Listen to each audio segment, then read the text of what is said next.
Hey guys, how y'all doing? I want to bring a new case on. We've been doing a little digging for a few days on this case, and it's pretty twisted, but I think it all revolves around one person. Little 9-year-old, right, out of Santa Barbara, California.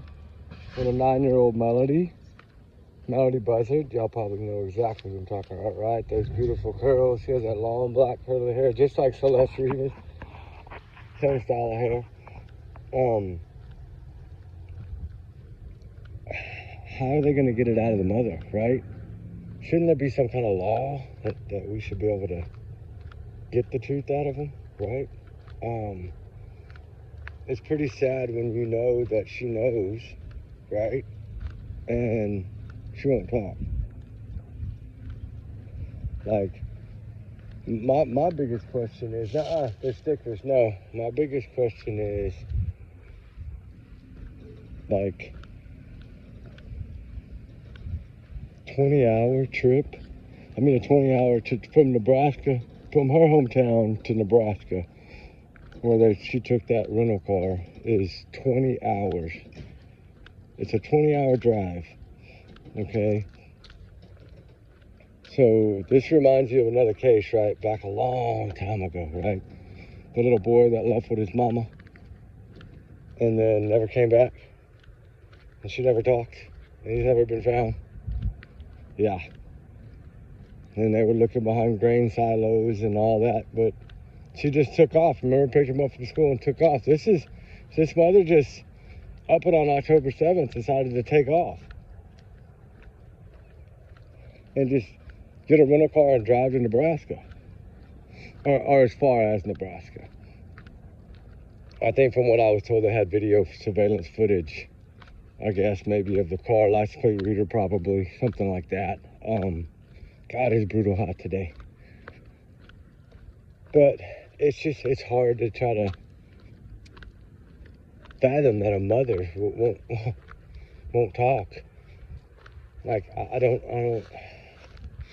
know they said, I think mental health trigger warning was involved. The mom had some mental health issues, according to grandma. That's what was said. It just makes you wonder, like, how can they just not talk, right?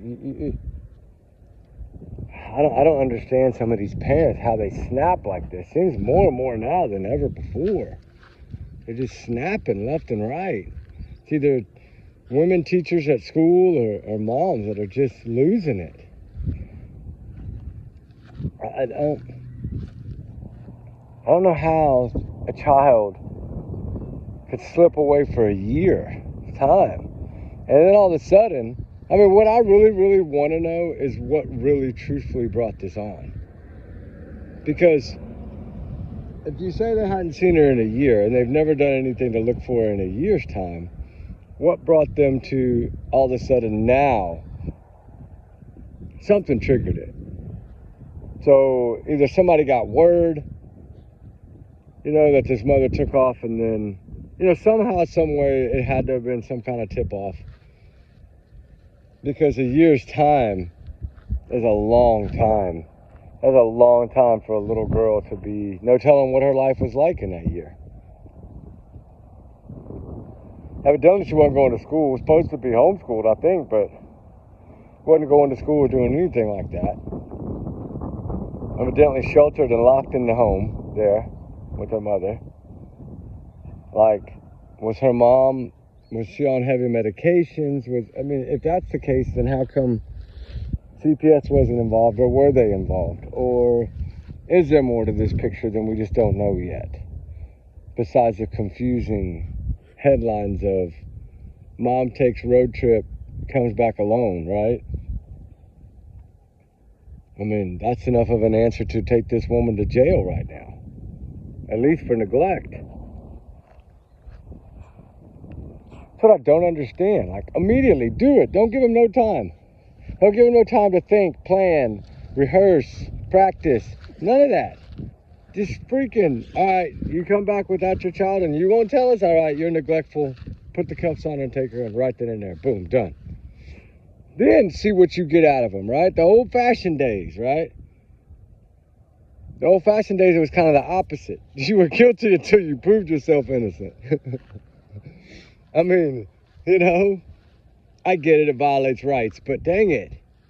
Not neglect. A mother coming back from out of town with no child, and they got it on video. Give me a rest.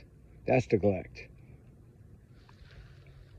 So they know somewhere something happened. Either she met someone, they need to search all their social media, all their phone records, all their computer records, find out if she was communicating with someone. This sounds more like a traffic deal than anything else to me.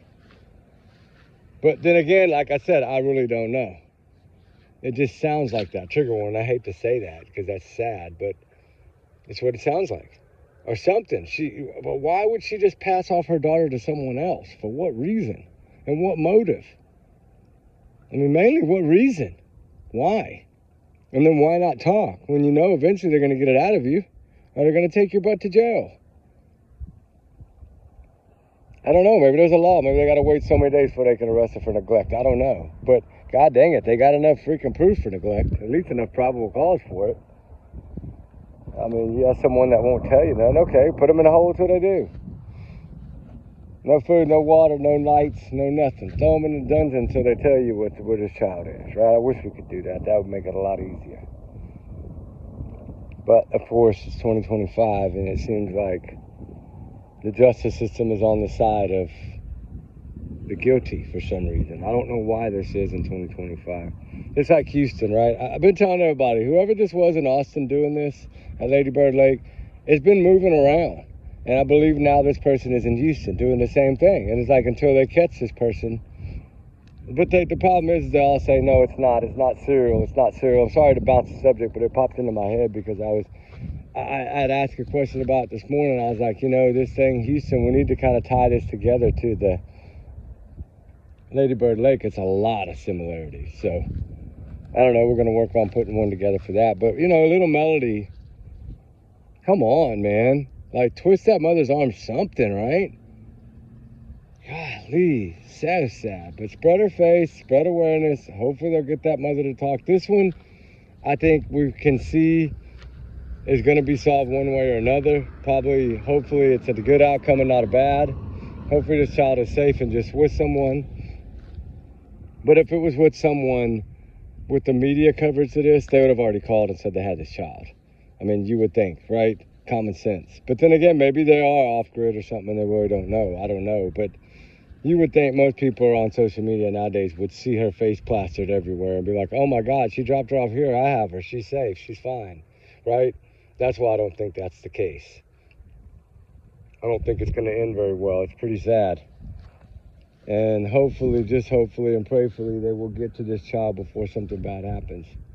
And I know, I'm sure, I'm praying that's what they're doing. Behind the scenes, I'm sure they're running around crazy because it's becoming a pretty large deal right now. But it's, I think mainly because you have a mother that holds the key and she won't talk. And how do you make her talk? That's the craziness to this thing. Hopefully God can make her talk. Somebody. Just tell us where the kid is, get her home safe, and then deal with your crime, punishment, whatever. If she's okay and not harmed, your punishment's gonna be a lot lighter. So the quicker she talks, really, the better it is for her. Unless it's something bad, sinister, and that's horrible. But I think these people are trying to copy other true crime cases, and some of them get away with it, some of them don't. It's crazy, right? They're studying. It's weird. Social media, I've always said, it's a good tool and a bad tool. A good tool for spreading the word, but a bad tool for the criminals. Because it gives them upper hand on some cases. That's why we try not to say too much early, right? But I do think they'll get the answers out of the mother. I hope and pray they do. I think hopefully they're pretty close to getting this girl and get her. Hopefully she's safe and they can get her home. That's the prayer. But better little face, beautiful little smile. Little angel deserves to be found and brought home, for sure. Brought to somebody that'll care for her and love her. You know, her father Something evidently, a motorcycle accident when she was just a baby, like maybe 5-6 months old, something like that I heard too. It's pretty sad. She hasn't had any father figure in her life, so the mom probably is going through a lot, but you know what? Then ask for help. You got grandma right there. Ask for help. Anyway, trigger warnings, guys. Keep her in your prayers and thoughts. Just push her little face. This is a sad, sad little story. Little Melody Buzzard, she deserves to be brought home. And the answers need to surface. So pray for all the missing, all the runaways, and you know they run for a reason. And these missing, this is a little girl. She didn't go missing on her own. She's too little. So mommy has to, I guess, tell the truth. In my opinion, that's what's going to have to happen allegedly. Unless hopefully they already know. Maybe they're working behind the scenes and they're going to get this little girl home. But I pray that's what it is. Anyway, guys, trigger warnings. Like I said, times 100 million. And everyone's innocent until proven guilty in the court of law. I'm not saying the mother's guilty of anything, but I bet you guarantee, in my opinion, they side-eyeing the heck out of her. Just like everybody else is. I think this is solvable. I think she made a mistake, and probably more than one, I'm sure. So we'll see. We'll see what the digital trail and cell phone footprints end up leading to, because we only know about 1/10 of it anyway right now, so. All right, guys, we'll talk soon. I love y'all. And remember, allegedly, these are my thoughts and opinions. Take it as a grain of salt. And don't take my word for it. All right, guys, we'll talk soon. Prayers for this little baby. All right.